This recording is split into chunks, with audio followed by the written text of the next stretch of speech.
communication and different communication styles, and essentially what it means to create a collective consciousness. And when we think of our interpersonal communications, I just finished up our corporate summit for all of our Canadian locations, and it was really interesting to dive into and understand how different individuals perceive different situations. And it just so poignantly highlighted to me how very different perspectives create a completely unique reality. So what one person is experiencing in the now is completely and utterly different than another individual who is at the very same table. They are all taking very different things from the exact same seeming experience. Because again, we're all seated, around a large conference room table, all in dialogue, all taking very much the sights, the sounds, the communication in, and yet each and every one of us was coming up with a very different vantage point and experience of the actual now moment. And so this kind of brings me back to a little bit of what I want to talk about in this video, and that is this sovereignty of self-knowing. When you really begin to understand what a truly personal journey your life is, it becomes more and more evident that having this beautiful, anchored sovereignty within yourself is really the focal point, or really the anchoring aspect of what it means to have a peaceful existence. Because again, everything that you experience in terms of your external reality is only based on your own perception, and therefore what you are projecting through the space or through the mechanism of your mind onto what we see out manifested. And the journey truly is to find that calm inner space. And then in terms of your interconnectedness, so your connection with the external world, whether that be nature or inanimate objects or those peers that you find yourself undoubtedly connecting with, really understanding the role you play in affecting the energy of others, which therefore affects the energy of self. It affects your experience, how you feel, the energy levels you are able to generate or self-generate, and essentially the life, the dream life that you're able or capable to lead, or a life of suffering and pain and frustration. And the thing is that really there isn't a huge difference between that path of victimhood and pain and suffering and an incredibly beautiful, dynamic, challenging, wonderful life. Really what sets those two paths apart is the ability to control the self and have that sovereignty within the self, where you are the generating force and factor of your own beautiful energy, indiscriminate about, or really aside from what is going on outside of you. You can always control what is going on inside of you in terms of the energy that you want to feel. So we were actually really talking about this specifically in the summit concerning the sales process. But I truly feel, in terms of being a really dynamic salesperson, that's one aspect, but I always look at how those transfer into other areas of our lives. And we were talking about when you go into your sales calls, how if you specifically focus on taking your energy way up here in the call and just bringing this bright, dynamic sort of radiance to that energetic output that you are bringing forth to the customer, it's an on command energetic response. It is asking you to take your energy to a level 10. Now, actors and actresses do this all the time in terms of playing a role.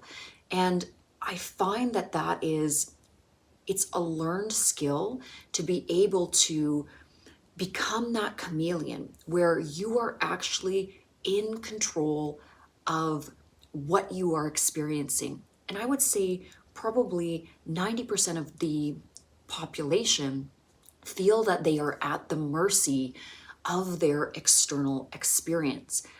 But once you really figure out the game, essentially, you realize that's not the case. You are in control of your external reality through the energy that you emit, through your vibration, through that intentionality that you bring forth to each and every moment. And if you can do something so acutely as change your energy for, potentially a sales call, then why can you not put this into practice in every other arena of your life? And back to that concept or that aspect of our collective consciousness or these interpersonal connections that we make, it's so important that if we really want to experience the highest version of this collective exchange, that we settle into this neutrality, this neutral zone. Again, it's this personal sovereignty where we do not make assumptions. We don't try to figure out what the other people are doing and thinking and why they are reacting a certain way, and take whatever our perception or our assumption is as fact, because this is when we really make incorrect decisions about our external reality.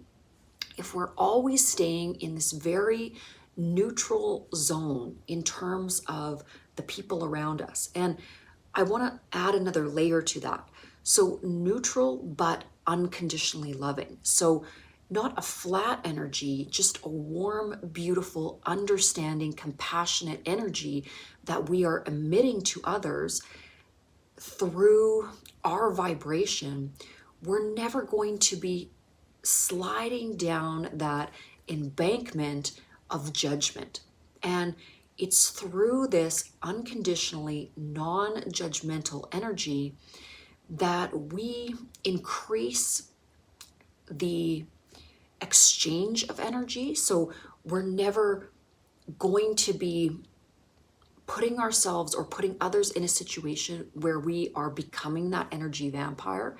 And that's, again, because we're not making a negative assumption. We're not projecting any, negative thoughts onto them. So it's that old saying of see no evil, hear no evil, speak no evil, when we're acting as if those external forces really have no residual effect on us, and all we do is see them through loving, compassionate eyes. And again, when those in our lives, when they realize that we are reflecting admiration and beautiful energy onto them, people start to glow up. They start to feel better and better and better about themselves. And this is the magic of interpersonal connection. When we see others from this neutral, unconditional loving space, we actually allow this detachment. It's this gentle, sovereign detachment from our external reality in a way that leaves us with almost unlimited amounts of our own personal energy, because we're no longer waiting for the external world to bring us up or to affect us in a way that is going to garner this, wave of happiness or wave of bliss. We become our own powerhouse of this beautiful energy, and it allows the unfoldment of our lives to be that much more heightened. It allows the simplicity and beauty of our relationships to be unfragmented, to be undisturbed, and to unfold in a way that is so incredibly beautiful because it's so neutrally, unjudgmentally loving. And that's really what I took away from this 3-day experience of, not only presenting, but listening to my peers, listening to the others around me, hearing their perspectives, and realizing that each and every one of us has come from a different background, has come from a different set of experiences, and has a beautiful vantage point to offer, especially when I hold myself in a very neutral, open state. It's about that open-hearted energy and not being an ego, not needing to be right, not needing to always bring my opinion forth, and slide back into this beautiful, listening, learning, open energy. Okay, I'm gonna wrap this video up, but hopefully there was some insight in that little dialogue for you, and I will see you in the next video.